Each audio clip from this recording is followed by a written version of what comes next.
सहमति, सहकार्य र एकताको प्रवक्ता मानिने नेमुवाङको निधन 71 वर्षको उमेरमा आफ्नै घरमा हृदयघातबाट भएको हामीले जानकारी पाएका छौं र उहाँलाई अस्पताल पुर्याउँदा अस्पताल लाने बित्तिकै त्रिवी शिक्षण अस्पतालले मृत घोषित गरेको थियो। नेमुवाङ यस्ता नेता हुन् जो पार्टीभित्र मात्र होइन देशको राजनीतिमा समेत कुनै संकट अप्ठ्यारो पर्दाखेरि देशले सम्झिने र ती अप्ठ्याराहरू संकटहरू टार्न सक्ने र सबैलाई मिलाउन सक्ने गुण भएका नेताका रूपमा चिनिन्थे।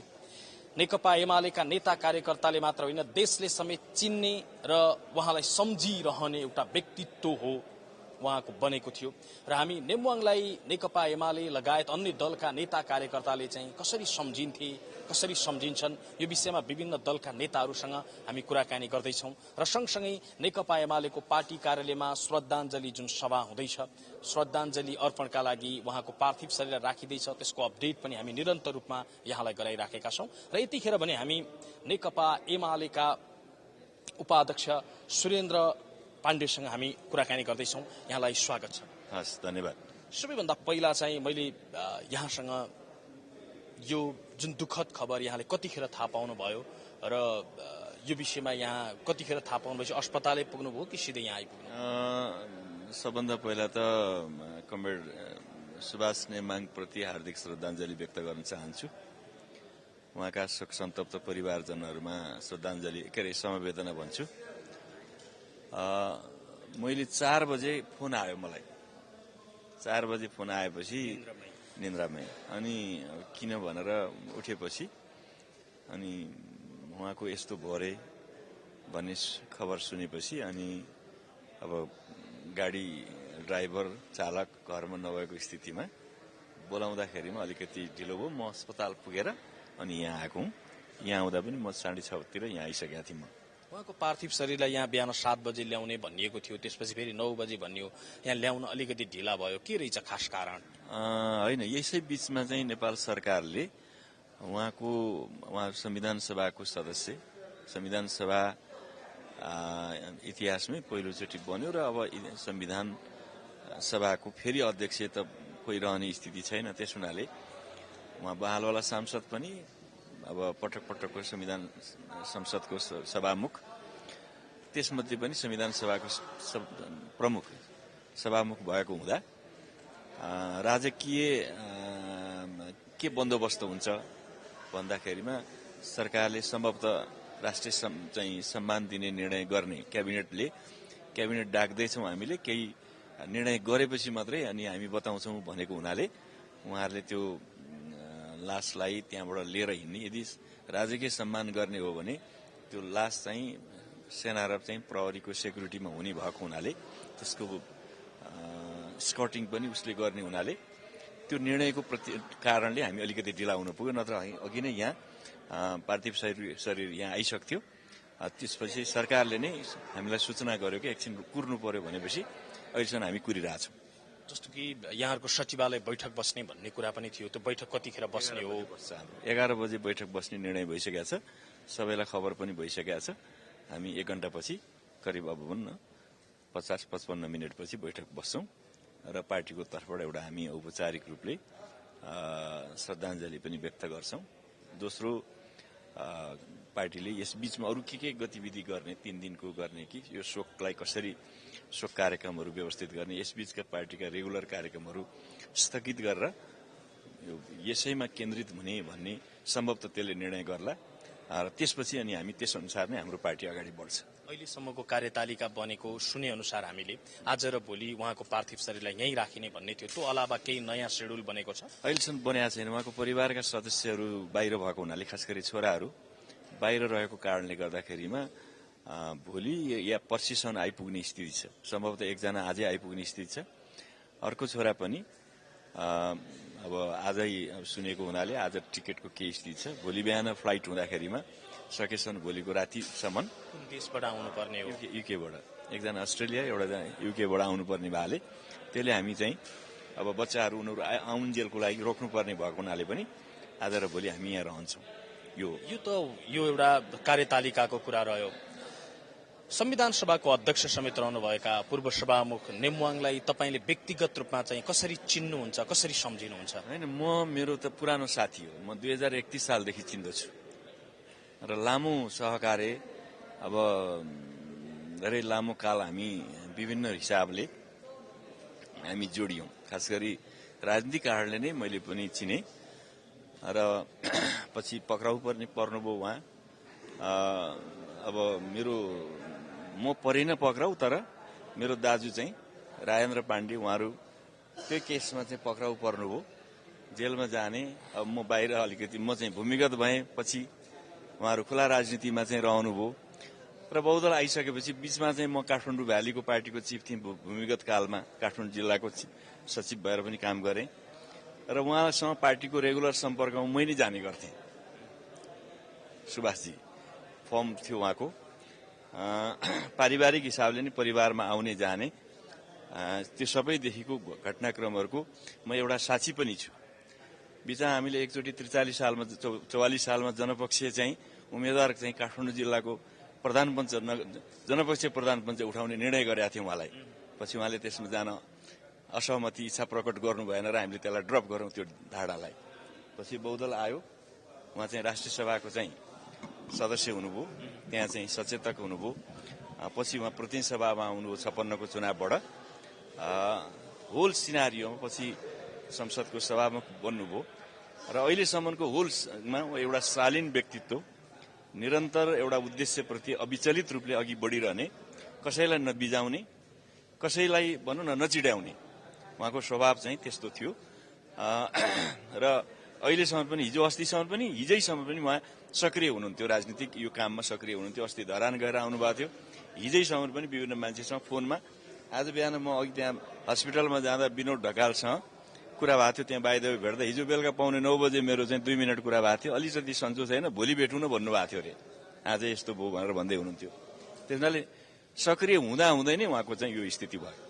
जस्तो उहाँलाई धेरैले एउटा देशले नै एउटा सहमति सहकार्य भनेर उहाँले लामो समयदेखि सधैँभरि भन्ने गर्नुभएको एउटा नारा नै धेरैले त थेगो नै सम्म भन्थे।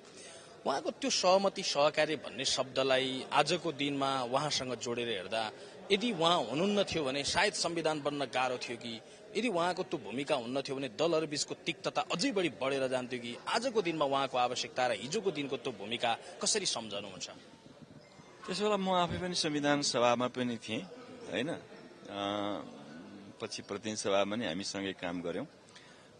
मैले अघि नै भने उहाँ सबैसँग एकदमै घनिष्ठ रूपले सहकार्य गर्ने। अझ भन्नुहुन्छ भने पार्लियामेन्ट कस्तो चिज हो भने, पार्लियामेन्टमा सभामुख चाहिँ एउटा न्यूट्रल पोस्ट हो। त्यो न्यूट्रल पोस्ट मात्रै होइन कि, अझ जस्तो सभामुख चाहिँले कसरी सभा कन्डक्ट गर्छ भन्दा आफ्नो पक्षकालाई भन्दा विरोधीलाई चाहिँ बढी स्पेस दिएर उसले निष्पक्षता सो गर्छ। आफ्नो त आफ्ना भइहाले, विपक्षीले पनि ऊ चाहिँ न्यूट्रल छ भन्नको लागि त उसलाई स्पेस नदिने भने त उसले मान्दैन। त्यो भूमिका सहित उहाँले चाहिँ के भने संसदमा सबैको विश्वास जित्नु भएको थियो। त्यही कारणले पनि संविधान बन्नको लागि त्यसले ठूलो भूमिका खेल्यो। किनभने सभामुखको प्रस्तावमाथि, भनाइमाथि शंका गरिदियो भने र बढी ऊ चाहिँ के भने अर्को पक्षले आरोप प्रत्यारोप गरिदिने स्थिति भयो भने उसले निर्णयमा पुर्याउन सक्दैन। त्यस मानेमा उहाँको भूमिका अद्वितीय थियो। जस्तो आजको दिनमा नेकपा एमाले भित्रको कुराकानी गर्नुपर्दा, नेकपा एमाले जुन एउटा फुटबाट गुज्रियो, नेकपा कालदेखि नेकपा एमालेको यो अहिलेको वर्तमान स्थितिसम्म हेर्दाखेरि सुभाष चन्द्र नेमुवाङको भूमिका अझै बढी नेकपा एमाले भित्र पो खाँचो छ कि भन्ने खालको महसुस तपाईहरू गर्नुहुन्छ कि हुन्न? निसन्देह थियो नि, निसन्देह थियो। अब त्यो त हामीले इच्छा गरेर हुँदैन। अब जस्तो कि मैले भन्न खोजेको, नेकपा एमाले जुन तरिकाले फुट्यो, त्यसपछि फेरि आजको स्थितिमा जुन छ, आज पनि विभिन्न खालका कुराहरू जुन बाहिर आइरहेका छन्, त्यसले पनि चाहिँ कतै त्यो यदि उहाँको उपस्थितिले पार्ने एउटा स्थिति नै फरक बन्थ्यो कि भन्ने तपाईँलाई लाग्छ कि नै?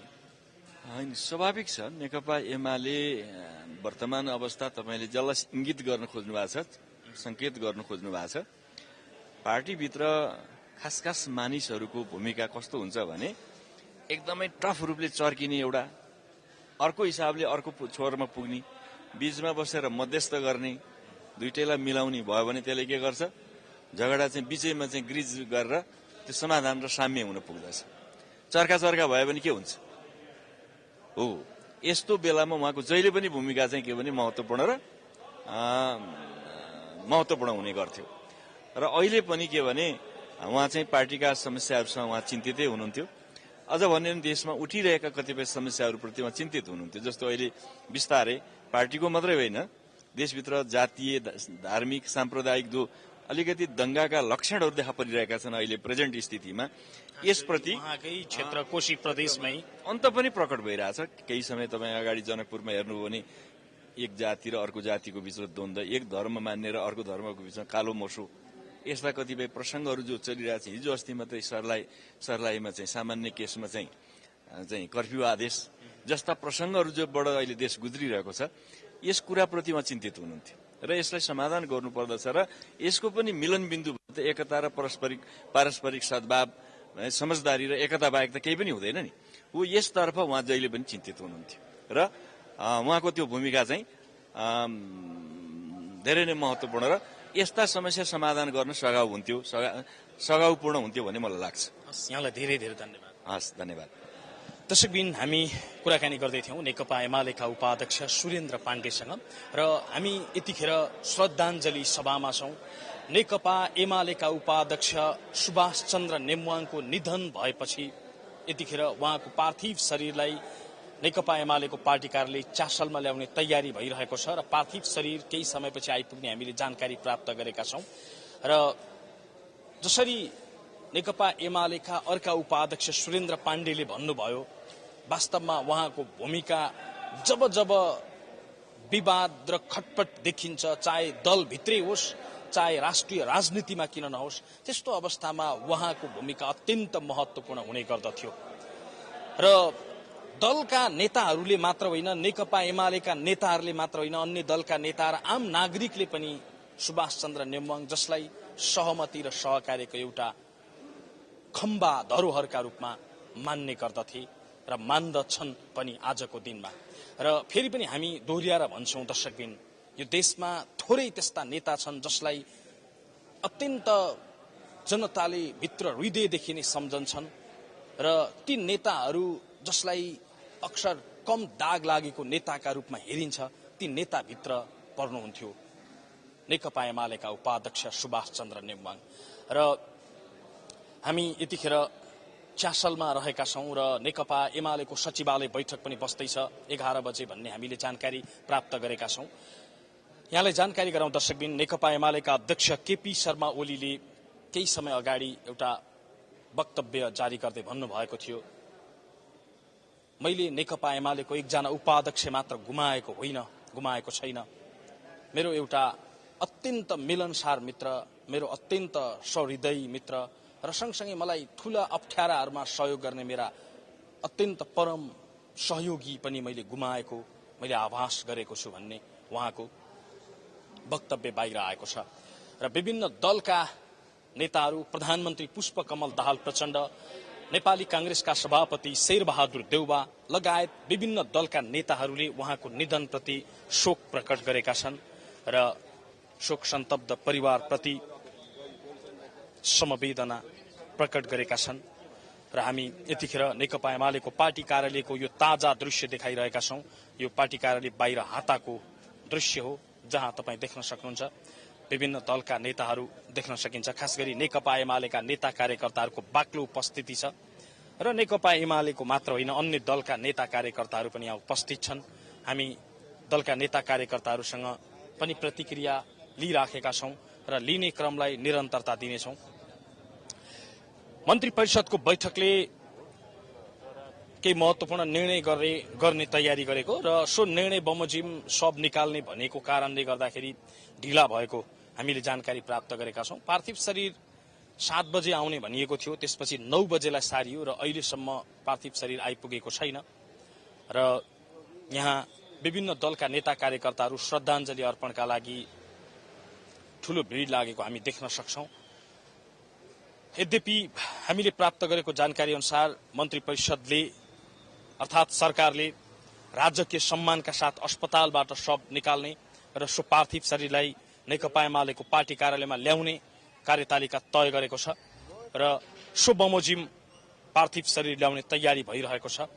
हामी नेकपा एमालेको पार्टी कार्यालय च्यासलबाट प्रत्यक्ष रूपमा तपाईलाई देखाइरहेका छौं यहाँको दृश्य र हामी विभिन्न दलका नेता कार्यकर्ताहरूसँग पनि कुराकानी गरिराखेका छौं कि पूर्व सभामुख संविधान सभाका अध्यक्ष सुभाष चन्द्र नेमवाङलाई कसरी सम्झिन्छन् दलका नेताहरूले, यो विषयमा पनि हामी प्रतिक्रिया लिँदैछौं। र सँगसँगै दर्शकबिन यहाँलाई जानकारी गराउँ, सुभाष चन्द्र नेमवाङ पूर्व सभामुख संविधान सभा अध्यक्ष मात्र होइन, बहालवाला सांसद समेत हुनुहुन्थ्यो। उहाँ इलाम क्षेत्र नम्बर 2 बाट गएको निर्वाचनमा निर्वाचित हुनुभएको थियो र सँगसँगै यो सँगै पछिल्लो पटक उहाँ जुन निर्वाचित हुनुभयो इलाम क्षेत्र नम्बर 2 बाट, त्यो सँगै उहाँ 5औं पटक सांसद पदमा निर्वाचित हुनुभएको थियो र उहाँ यसअघि कानून मन्त्री समेत हुनुभएको थियो भने कानून व्यवसायी समेत रहनुभएका उहाँ वरिष्ठ अधिवक्ता समेत हुनुहुन्थ्यो र नेपाल बार एसोसिएसनको महासचिव समेत हुनुभएको थियो कुनै समयमा। संविधान सभा अध्यक्ष समेत रहनुभएका नेमवाङको आज बिहान 71 वर्षको उमेरमा हृदयघातबाट निधन भएको छ र त्यसपछिको परिदृश्यहरू हामी निरन्तर रूपमा, त्यसपछिका घटनाक्रमहरू हामीले निरन्तर रूपमा यहाँलाई अपडेट गराइराखेका छौं।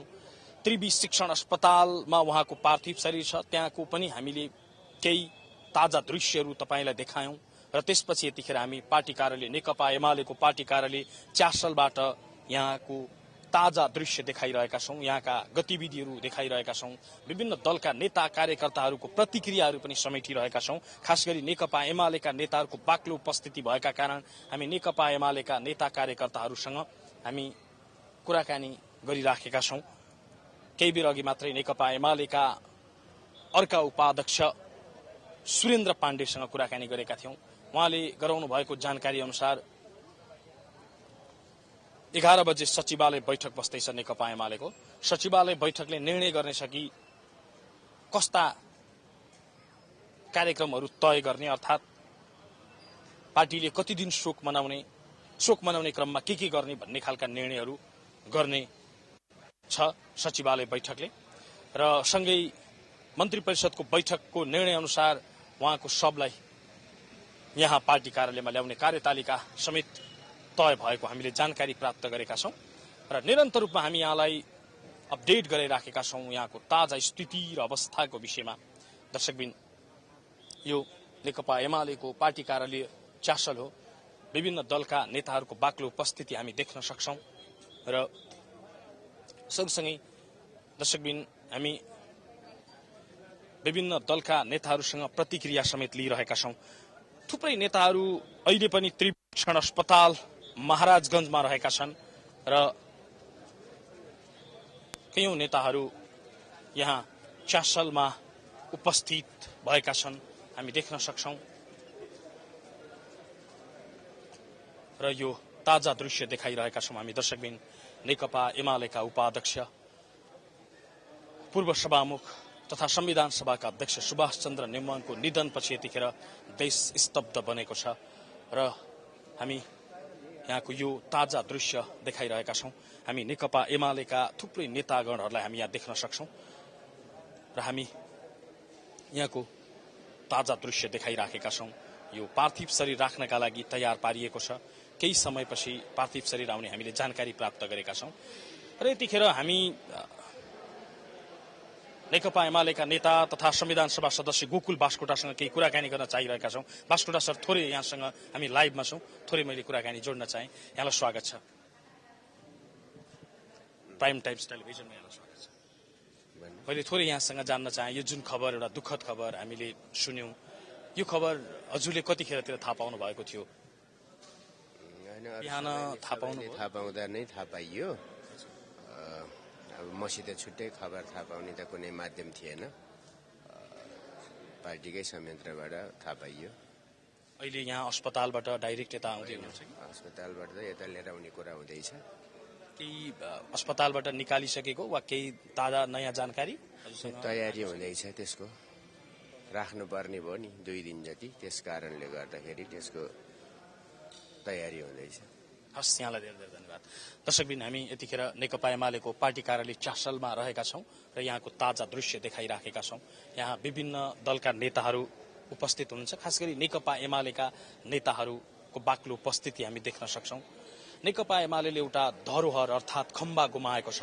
नेकपा एमालेका अध्यक्ष केपी शर्मा ओलीले भन्नुभएको छ, हामीले एकजना उपाध्यक्ष मात्रै गुमाएका छैनौँ, मैले व्यक्तिगत रूपमा मेरो अत्यन्त सहयोगी मिलनसार मित्र गुमाएको छु र मलाई अप्ठ्यारोमा सल्लाह दिने मात्र होइन, साथ दिने समेत एउटा सहयोगी, एउटा खम्बा, एउटा धरोहर गुमाएको छु भन्ने उहाँले अभिव्यक्ति, उहाँ आफ्नो वक्तव्य बाहिर जारी गर्नुभएको छ। र हामी पार्थिव शरीर यहाँ कतिखेर आइपुग्छ भन्ने धेरैको प्रश्न रहेको छ, किनभने बिहान 7 बजे आइपुग्ने भनिएको थियो, त्यसपछि 9 बजे आउने भनिएको थियो र अहिलेसम्म पार्थिव शरीर आइपुगेको छैन। यद्यपि पार्थिव शरीर आज र भोलि राख्ने भन्ने कार्यतालिका रहेको छ। नेकपा एमालेको सचिवालयको बैठक बस्दैछ 11 बजे, त्यसले थप निर्णय गर्नेछ र त्यसपछि थप जानकारी बाहिर आउनेछ। र सँगसँगै मन्त्री परिषदको बैठकले गरेको निर्णय अनुसार पनि थप के गर्ने वा भनौं कुन सम्मानका साथ उहाँको अन्त्येष्टि हुने भन्ने खालका निर्णयहरू पनि हुँदैछन्। त्यसले पनि केही समय लिएको जानकारी हामीले प्राप्त गरेका छौं। र सुभाष चन्द्र नेमवाङका विषयमा कुराकानी गर्नुपर्दा फेरि पनि हामीले यहाँलाई दोहोर्याएर भन्छौं, तेहरियाएर भन्छौं, नेकपा एमाले मात्र होइन, अन्य दलका नेताहरूले पनि र नेताहरूले मात्र होइन, आम नागरिकले पनि सुभाष चन्द्र नेमवाङलाई सहमतिको एउटा प्रतीकका रूपमा, एउटा खम्बाका रूपमा मान्दथे। दलहरूभित्र विभिन्न दलहरूलाई जुन खालको विवादमा दलहरू बीच जुन खालको एउटा वैमनस्यताको स्थिति बन्थ्यो, राष्ट्रिय सहमतिको जब जरुरत पर्थ्यो, त्यतिखेर उहाँको भूमिका महत्वपूर्ण हुने गर्दथ्यो। एमाले परिवार सिङ्गो राष्ट्र प्रति अब हार्दिक श्रद्धाञ्जली समवेदना पनि छ र यो चाहिँ खास गरी अब उहाँलाई हामीले एउटा सबैको एउटा प्रिय एउटा व्यक्तित्व, साझा व्यक्तित्व र अझ भन्दाखेरि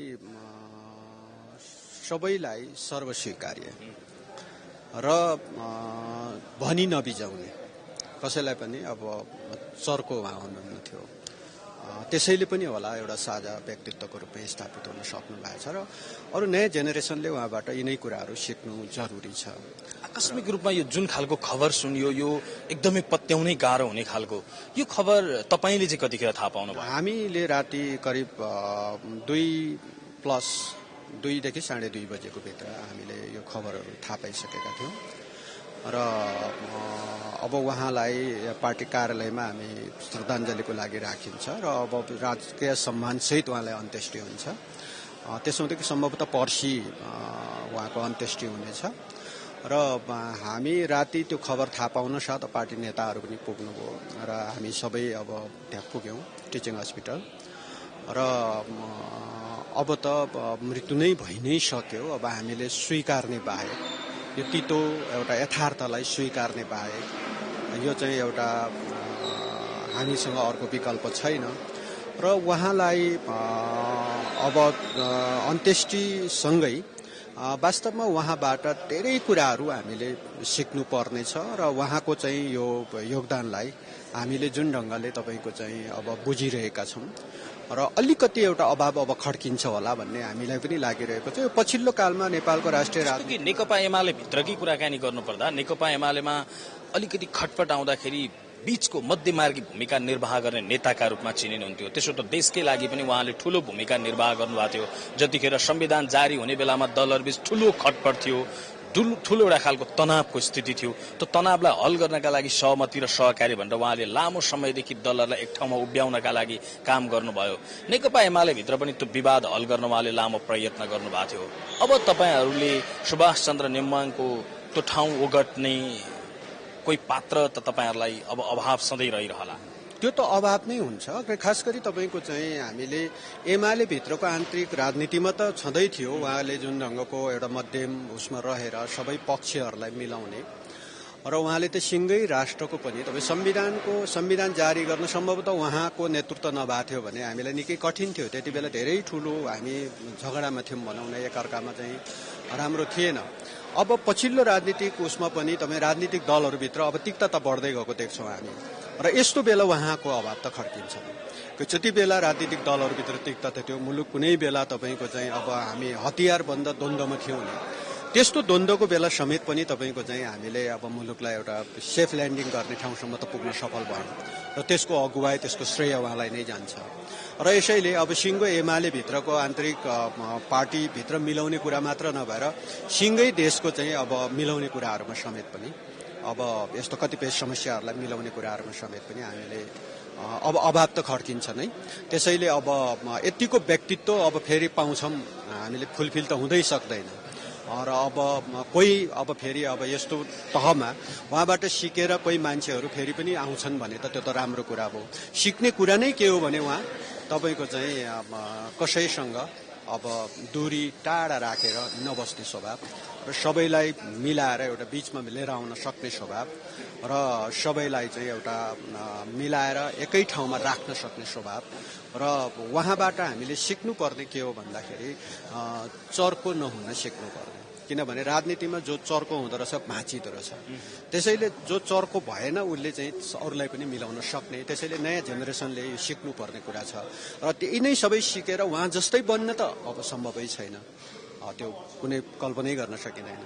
तर उहाँबाट सिकेर धेरै कुराहरू नयाँ पिँढीले अलिकति चाहिँ केही आफूलाई राजनीतिमा अलि संस्कारित बनाउन सक्ने र अलिकति साझा बन्न सक्ने र मुलुककै साझा बन्न सक्ने। यद्यपि कुनै एउटा राजनीतिक दलको सदस्य भए पनि मुलुकले, अन्य राजनीतिक दलले, अरू लिडरले पनि मान्न सक्ने खालको एउटा व्यक्तित्व बन्न सक्ने कुरा चाहिँ उहाँबाट सिक्नु जरुरी छ, र उहाँ चाहिँ त्यो रूपमा चाहिँ हुनुहुन्छ। अब अहिले उहाँको पार्थिव शरीर त्रिवी शिक्षण अस्पतालमा छ, उहाँबाट हिँडिसकेको जानकारी पाउनु भएको छ वा कतिखेर आइपुग्ने हो उहाँको शव? उहाँ एउटा वर्तमान तपाईँ बाहलवाला संविधान सभाको सदस्य हो। त संविधान सभाका तपाईँको चाहिँ अध्यक्ष र संविधान सभामा हामी सदस्यहरू चाहिँ यद्यपि अब हामीले कुनै राज्यबाट सुविधा हुँदैनौँ, तर निर्णय चाहिँ के भएको छ भने संविधान सभा चाहिँ त्यो चाहिँ मृत्यु पर्यन्त संविधान सभाको सदस्यको रूपमा रहन्छ, र उहाँ त बाहलवाला संविधान सभाको अध्यक्ष नै भएको हुनाले राष्ट्रले एउटा राजकीय सम्मानका साथ उहाँलाई विदाई गर्ने भएको हुनाले यो सबै प्रक्रियाहरू अब क्याबिनेटको बैठक बस्दैछ। क्याबिनेटको बैठक बसे पछाडि उहाँलाई कुन खालको सम्मान भन्ने कुराहरूको त्यहाँ निर्णय भए पछाडि अनि राज्यले सम्मानबाट अस्पतालबाट निकाल्ने भन्ने कुरा भएको थियो। सम्मान सहित नै उहाँलाई उहाँको त्यहाँबाट अब पार्थिव शरीरलाई उठाउँदाखेरि नै त्यो राजकीय सम्मान सहित उठाउने हुन्छ। त्यस पछाडि हामी यहाँ पार्टी कार्यालयमा आइपुग्छ र सम्भवतः संसद भवनले पनि, संसदले पनि कुनै निर्णय गर्न सक्छ, संसद भवन पनि लाने खालको निर्णय पनि हुन सक्छ होला। र यहाँ आउनुभन्दा पहिला अब सम्भवतः पछि हुन सक्छ होला। त्यसपछि यहाँ आउन चाहिँ बिहान 7 बजे शव ल्याउने भन्ने थियो, त्यसपछि 9 बजे भन्ने भयो, त्यसपछि अहिले केही नयाँ निर्णय आयो? राजकीय सम्मान सहित उठाउन पर्ने कारणले अब यद्यपि अब सर्वसाधारण तरिकाले उठाउन त हामीले पहिले नै ल्याइसक्थ्यौँ, तर त्यही पर्खिँदा अब समय अलिअलि लम्बियो, किन क्याबिनेटको बैठक बस्नै पर्छ। त्यो सबै बसेर प्रक्रियाहरू पुर्याउँदाखेरि अलि लम्बिएको मात्रै हो, र आज दिनभरि हामी पार्टी कार्यालयमै हुनेछ। त्यस पछाडि तपाईँ भोलि पनि सम्भवतः पार्टी कार्यालयमै हुनेछ, र उहाँको फेरि पारिवारिक स्रोत अनुसार चाहिँ उहाँहरूको त्यो मुन्दुम पाठ गरेर परिवारले घरभित्र लानुपर्ने एउटा चाहिँ विधि हुन्छ, त्यो विधिलाई भोलि चाहिँ पुर्याएर अनि पर्सि उहाँको चाहिँ अन्तिम श्रद्धाञ्जली, अन्तिम चाहिँ उहाँलाई पर्सि नै हामीले कहाँ गर्छौँ भन्ने केही बनेको छ? यो सम्भवतः अहिले अब पशुपति आर्यघाट नै हुन्छ भन्ने नै हो, त्योभन्दा बाहेक अरू सोचेको अहिले तत्काल अरू नयाँ सोचेको चाहिँ छैन। यहाँलाई धेरै धन्यवाद। दर्शकबिन, हामी यतिखेर नेकपा एमालेको पार्टी कार्यालय च्यासलमा रहेका छौँ, र जहाँ नेकपा एमालेका उपाध्यक्ष सुभाष चन्द्र नेमवाङको पार्थिव शरीरलाई श्रद्धाञ्जलीका लागि राख्ने तयारी भइराखेको छ। त्रिवी शिक्षण अस्पतालमा उहाँको पार्थिव शरीर छ, र पार्थिव शरीरलाई राजकीय सम्मानका साथ त्यहाँबाट निकाल्ने र यहाँ ल्याउने कार्यतालिका रहेको छ। र सोही अनुरूप हामीले प्राप्त गरेको जानकारी अनुसार केही समयपछि पार्थिव शरीर त्रिवी शिक्षण अस्पतालबाट निकालेर यस हातामा अर्थात् नेकपा एमालेको पार्टी कार्यालय यस क्षेत्रमा लिएर आउने हामीले जानकारी प्राप्त गरेका छौँ, र आज दिनभरि श्रद्धाञ्जलीका लागि उहाँको पार्थिव शरीरलाई राखिनेछ, र सँगै उहाँको पार्थिव शरीरलाई भोलि पनि करिब अपराह्नसम्म राखिनेछ। त्यसपछि घर परिवारमा लगेर पारिवारिक विभिन्न विधि प्रक्रिया जुन छ आफ्नो धर्म संस्कार अनुसार त्यो गर्ने र त्यसपछि अन्त्येष्टिका लागि लाने भन्ने कार्यतालिका रहेको हामीलाई नेकपा एमालेका नेताहरूले जानकारी गराउनु भएको छ। हामी यतिखेर एउटा शोक सभामा छौं, एउटा दुःखद खबर सुनाइरहेका छौं र धेरैलाई स्तब्ध बनाउने, करिब देश नै स्तब्ध हुने एउटा खबर अत्यन्त आकस्मिक भएका कारणले पनि धेरैलाई यो पत्याउन समेत सुरुवातमा अत्यन्त असहज जस्तो बनेको स्थिति थियो। किनभने न कुनै अस्पताल भर्ना भएको खबर जनताले वा भनौं दलकै अरू नेता कार्यकर्ताले थाहा पाएका थिए, न कुनै रोग कुनै त्यस्तो छ भन्ने नै कुनै बाहिर कुरा आएको थियो। अकस्मात मृत्युको खबर सुन्दा जो कोही अचानक यस्ता खबरले धेरैलाई स्तब्ध बनाउँछ र यतिखेर देशलाई स्तब्ध बनाएको छ। पूर्व सभामुख तथा संविधान सभाका अध्यक्ष सुभाष चन्द्र नेमुवाङको निधनले देश स्तब्ध बनेको छ।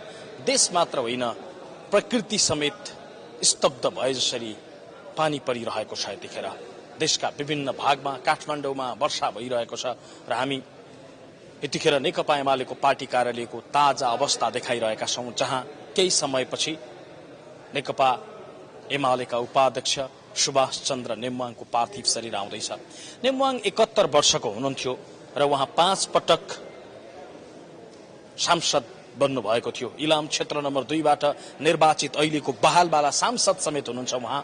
र हामी यो ताजा दृश्य देखाइरहेका छौं नेकपा एमालेको पार्टी कार्यालयबाट र श्रद्धाञ्जली अर्पण गर्नका लागि भित्रपट्टि स्थान बनाइएको थियो र फेरि पनि यसलाई बाहिरपट्टि स्थान तय गरिएको छ र हामीले यो ताजा दृश्य देखाइरहेका छौं।